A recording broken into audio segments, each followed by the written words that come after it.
So he's gonna walk out, and like he said, he can't come back and talk, but don't you want to have told him the truth right from the beginning? This is your opportunity. It's your opportunity. Okay, good. Slit her throat, I strangled her. The teenage years are a troubling time. With raging hormones and newfound expectations, a teenager can feel like they're going a little mental. For Alyssa Bustamante, this was literally the case. Though rebellious, Alyssa Bustamante seemed mostly to be a normal teenager in rural Missouri.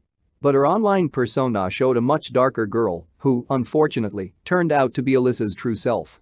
Alyssa Bustamante seemed like a normal teenage girl. Friends said she was just always so sweet and everybody loved her, she was just amazing. But inside her, and as her internet persona revealed, the 15-year-old was a much darker person. It may have come as a surprise to her friends and family, but Alyssa Bustamante's virtual alter ego would foreshadow what would be her most heinous act: the killing of 9-year-old Elizabeth Alton. Welcome back to True Stories. Join the family and let us explore some of the most interesting true crime cases. As always, don't forget to give the video a thumbs up and subscribe. Now, let's get into it. Between 2002 and 2009, Alyssa Bustamante was raised by her grandparents. Her mother, Michelle Bustamante, had a history of drug and alcohol abuse which led to charges and jail time.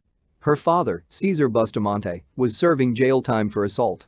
Alyssa's grandparents consequently took legal custody of her and her 3 younger siblings in California. Her grandparents hoped that raising her away from her biological parents would give her a good chance at growing up well-adjusted. To get away from their former lives, the kids moved to a rural, ranch-like property in St. Martins, Missouri, just west of the state capital of Jefferson City. Despite the setbacks of her parents, Alyssa became an A and B student in high school.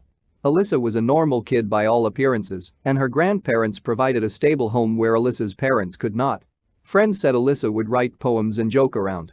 She regularly attended church at the Church of Jesus Christ of Latter-day Saints, where she participated in several youth activities. But in 2007, Alyssa tried to end herself many times. After spending 10 days at a psychiatric hospital in the town of St. Martins, the teen went on antidepressants. Despite the medications, Alyssa practiced cutting herself several times. Friends said the youngster frequently showed them the scars on her wrists.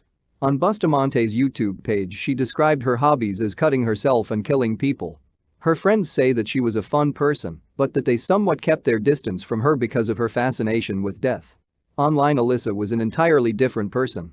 Alyssa Bustamante's Twitter feed talked about how she hated authority. One post read, "Bad decisions make great stories." She listed her hobbies on YouTube and Mispus as killing people and cutting. She also posted a YouTube video where she tried to get 2 of her brothers to try to touch an electrified fence. Then, on October 21, 2009, Alyssa Bustamante brought her darkest fantasies to light. 4 houses down from the Bustamante family lived 9-year-old Elizabeth Alton. She often came over to play with Alyssa and her siblings. On the night she was killed, Elizabeth's mother says she begged to go over to Alyssa's house to play. This was at 5 p.m., the last time Elizabeth's mother saw her daughter alive. By 6 p.m., when Elizabeth didn't come home, her mom knew something was wrong. The day after Elizabeth's disappearance, FBI agents questioned Alyssa and seized her diary. Authorities found a shallow hole behind Alyssa's house that seemed to be in the shape of a grave. The teenager told the FBI she'd just like to dig holes. Later in the investigation, authorities found another shallow grave covered with leaves behind the Bustamante house. Elizabeth's body was inside. Prosecutors charged Alyssa with first-degree murder and arrested her. Everyone was shocked. A friend said, before all of this, she was a normal 15-year-old girl. This really isn't her. This was not the Alyssa that I knew. But a journal entry of Alyssa's revealed a vastly more horrific person. Though she had tried to cover up the entry by blotting out the blue ink in her diary, investigators were able to unveil the original writing, in which Bustamante talks about the euphoria she felt after killing Elizabeth Alton. "I just killed someone. I strangled them and slit their throat and stabbed them, now they're dead. I don't know how to feel at the moment. It was amazing. As soon as you get over the oh my god, I can't do this feeling, it's pretty enjoyable. I'm kind of nervous and shaky though right now. Okay, I gotta go to church now. Lol." How did she kill her? She died.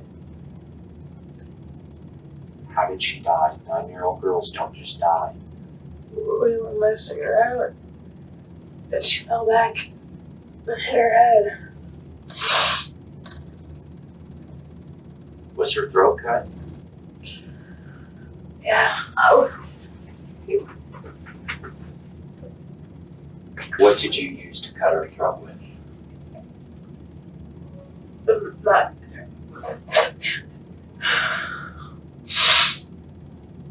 A pocket knife? A kitchen knife? Kitchen knife. Okay. Where is that kitchen knife now? And the sink, The sink of your house? I believe so. Okay. You can be honest, you can tell us what happened. Even if you aren't protecting people you feel obligated to protect, we at least know we can help you, okay? So he's gonna walk out, and like he said, he can't come back and talk, but don't you wanna have told him the truth right from the beginning? This is your opportunity, it's your opportunity. Okay. Good. Slit her throat, I strangled her. In court, Alyssa Bustamante confessed to killing Elizabeth Alton. She said she strangled Elizabeth before cutting the girl's throat and stabbing her in the chest. Afterward, Alyssa buried her victim's body in the hand-dug, shallow grave behind their homes. Defense attorneys pointed to Alyssa's troubled childhood as a means to apply leniency in any sentence, but Bustamante was tried as an adult. A few weeks before her first-degree murder trial in 2012, a little more than 2 years after the murder, Alyssa accepted a plea deal to the lesser charge of second-degree murder to avoid the death penalty. As part of the plea deal, she may get out of jail in 30 years on parole. After getting a new attorney in 2014, Alyssa Bustamante contended that she would not have pleaded guilty in 2012 had she known of a pending U.S. Supreme Court case that affected how the justice system should handle cases of juveniles in first-degree murder cases. The judge in the case denied the lawyer's plea for a new sentence. Patricia Prius, Elizabeth's grieving mother, felt as if the original sentence was still too light. She called Alyssa a monster and said that she hated everything about her. She declared Alyssa not human during the sentencing, and her speech was so poignant and impassioned that the judge had to ask her to stop. Prius sued the convicted murderer for damages in a wrongful death suit in October 2015, which Prius settled for $5 million 2 years later. An original wrongful death lawsuit also included the hospital where Alyssa had stayed. Prius included Pathways Behavioral Healthcare and 2 of its employees as defendants because she felt as if Alyssa murdered her daughter while under their care. She believed that the psych ward should have seen Alyssa's violent tendencies coming and consequently taken preventative measures. A judge threw out the lawsuit against Pathways, and Alyssa Bustamante will ultimately owe Patricia Prius the $5 million plus interest at 9% per year until the debt is paid. But no matter the outcome of the trials, the fact remains that the little girl lost her life due to the uncontrollable and violent whims of a troubled teenager. We've come to the end, thank you for watching. Don't forget to give the video a thumbs up and subscribe. Till next time.